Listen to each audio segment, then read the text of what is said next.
Hi, and welcome back to this Monday edition of Focal Point on AFR Talk. You are listening to Focal Point, the home of muscular Christianity on Conservative Talk Radio, AFR Talk, American Family Radio Talk Network. And we're honored and pleased to welcome to our decision maker line Sam Clovis from the state of Iowa.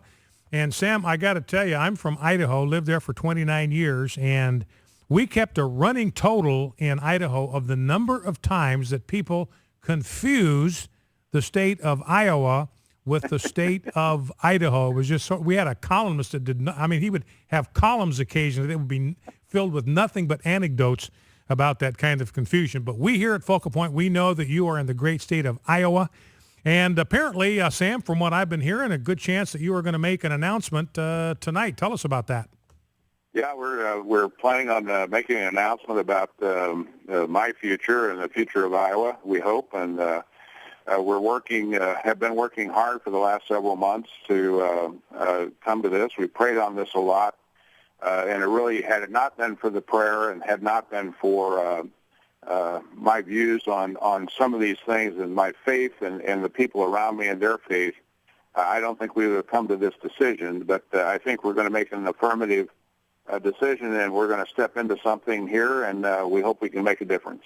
And what Sam is talking about is that Tom Harkin, longstanding senator from the state of Iowa, has announced his retirement. So this has opened his seat. His seat is now an open seat, and somebody's going to win it. It's an opportunity, obviously, for a GOP pickup, and the Democrats obviously want to try to protect that seat. And Sam Clovis, my guest, who's a professor at Morningside College and also host of a talk show in Sioux City, Iowa, which I guess. Sam, I mean, one hint is today was today your last day on the air? That's right. I had to tell all my listeners that today was my last day because the FCC and our ethics wouldn't allow me to continue, and because the decision I'm making and the announcement I'm going to make tonight puts us on a different path, and I think that I'm going to be a guest on my time slot tomorrow, so that ought to tell you where we are. So yeah. I think for us a lot of this has to do with I'm so tired of looking out here, and I don't want this to make this about me. I have a lot of great listeners, and we have the largest market share of anybody in this area with our radio program, and we touch a lot of people. I talk all over the state, and everybody's come up to me, and they're so tired of the status quo. And I think people are concerned that they're going to get more of the establishment, and certainly if the Democrat wins in this race, Bruce Braley is the presumptive candidate. He's a congressman from Iowa District 1. If Bruce Braley wins, we're going to have someone more progressive and more liberal than Tom Harkin, if that's hard to believe. You know, I had Steve Lonegan, who's declared for the Senate seat in New Jersey, vacated by the death of Frank Lautenberg, and he is he's a thoroughgoing conservative. And I don't know, today's Monday, today's the deadline. Candidates had to turn in 1,000 signatures today, and I don't know if anybody but Steve Lonegan is going to be able to do it. But he's running as a staunch, unapologetic conservative. And Sam, I'm talking here with Sam Clovis, who's going to declare tonight that he's going to be a candidate for the U.S. Senate in the state of Iowa. And you talked in our opening segment, Sam, about how important faith and prayer is to you. So Absolutely. Tell us how that has shaped your worldview and has shaped your entry into the political sphere. Well, I could give you the long story. It goes back about 15 or 20 years, and I was raised Pentecostal, and I converted to Catholicism, and I'm still a Catholic today and a proud Catholic. The one thing that I did many years ago is I started, because of a lot of events in my life, I had to start to reassess where I was, and part of that allowed me, one, to take a much deeper interest in the country and going back to my civics, literacy, and all of that. But in doing so, when I studied the founding, I found that the faith of the people who founded this nation was so important and so incredibly important that we were able then to jump into this, and we really felt it was important for us to have faith as part of my life, and my life became shaped by that. And one of the things that was most important to me was in this whole run-up to this is over the last several years we've had the chance to shape this I'm married to a wonderful woman. We have a great life together. I have marvelous friends. And with the support of my listeners and all the people out here and all their prayers, it really came to this, that we have to do this one more thing. And the one more thing is that if you know anything about where I am, you know that that's one of my buzz sayings. Is that you always have to do one more thing. And this is my one more thing. Let me ask you this, Sam, because our listening audience is primarily consists of what I would consider to be Reaganite conservatives, social conservatives, economic conservatives, national security conservatives. So, and those, we have those that listen to us in the state of Idaho. We have Iowa. There, I did it. We have audio, video streaming. So they're going to want to know the answer to some very specific questions. Let me ask you on the sanctity of life issue. You may ask me anything, and I will answer it direct. All right. Well, let me ask you about the sanctity of life issue. One practical issue that could come before the next Congress, the Senate you'd be sitting in, is funding for Planned Parenthood. Up or down on that? Let me give you the answer. I believe in the sanctity of life from conception to dignified natural death, and we ought to take the Supreme Court at its word. If Roe v. Wade is a matter of privacy and not a matter of life and death, which I think it is, if it's a matter of privacy, not one nickel ought to go to Planned Parenthood, and no federal dollars should support Planned Parenthood or any other organization that sanctions the killing of children.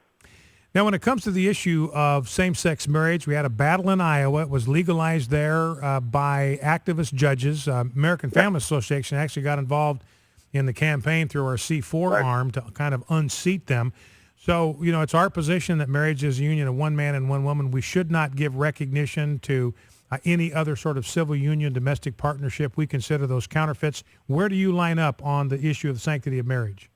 Well, one of the four pillars of American strength is the traditional nuclear family, and the traditional nuclear family is a one man, one woman joined in a sacrament to bring children into the world, to educate those children, to build values in those children. So I believe in traditional marriage, and that's where I stand. I want to give you a little bit more on this. The whole issue here is the progressive movement is trying to redefine marriage, because if they can break down the establishment of marriage, then they have broken down the first and essential building block of society. And this is exactly what the purpose is in why they're advancing this agenda. So I stand firmly behind traditional nuclear family, and that's where I am, and I'm not going to change that. Now, let me ask this question about ENDA, the Employment Non-Discrimination Act. There are Democrats and other liberals that are pushing for this thing to come back to Congress for a vote. It would prohibit discrimination on the basis of sexual orientation or sexual preference. You know, from our vantage point here, we look at that as an enormous threat to the First Amendment, the free exercise of religion, and also freedom of association, because every values-driven businessman then could be subject to a career-ending lawsuit if he took sexual behavior into account. So it sounds innocent on the surface. Who wants to discriminate in employment? But it could be lethal to the First Amendment. So let me ask you, if ENDA comes up for a vote and you're sitting in the Senate seat representing Iowa, how are you going to debate and how are you going to vote? I'll debate against it, and I'll vote against it, because the issue is one that we have 4% of the population that claim to be lesbian, gay, bisexual, or transgender. We have more people who are left-handed. We have more people who are blue-eyed. We have more people that suffer other issues associated with their lives, that they don't receive these kind of protections. There are 6 classes of individuals protected by the Constitution and the 14th Amendment, which is this is exactly what that is. It's the Equal Protection Clause of the 14th Amendment. And there is nothing in this that says we ought to be able to provide those protections for people based on a choice of behavior, and even if it's a genetic choice, a genetic factor, there's not enough of them to substantiate us turning the Constitution on its head.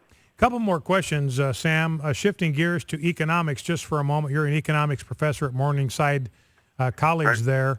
You know, from our vantage point, we have a president that doesn't have a clue about how an economy works, how an economy functions. What kind of policies would you want to put in place to revive this economy? Let me start with this. The first thing is we got to have tax reform. I believe in the fair tax, and I also believe in cutting corporate taxes to 10%. I believe in allowing companies to repatriate their profits from overseas at a 10% rate. with half of that money going into infrastructure here. So we have a lockbox fund for infrastructure. Repeal the Affordable Care Act, repeal Dodd-Frank, gain energy independence, which would fill our coffers with tax dollars like nowhere else. It would change our balance of trade. We would then be able, education reform, frankly, is where you get the biggest bang for the buck, because if you're able to improve the education status of this country, then we're able to solve a lot of the poverty issues, because the education achievement and poverty are tied directly together. So those are the kinds of things that I would look forward to supporting and pushing and voting on. So I think those are the kinds of things that I think economically we can do, and they would have a profound effect and would turn this economy around almost overnight. Last question has to do with national defense. We've got about 60 seconds for this. How much of a threat do you think Islam is to the safety and security of the United States, and what should be done about it? Radical Islam is there. I won't categorize it as Islam, but radical Islam is a great threat. Those people ought to be searched out wherever they are in the world, and they ought to be eradicated. That's where I stand. Our guest has been Sam Clovis, who is a candidate officially declaring tonight, 6 p.m. there in Sioux City, for the open Senate seat in the state of Iowa.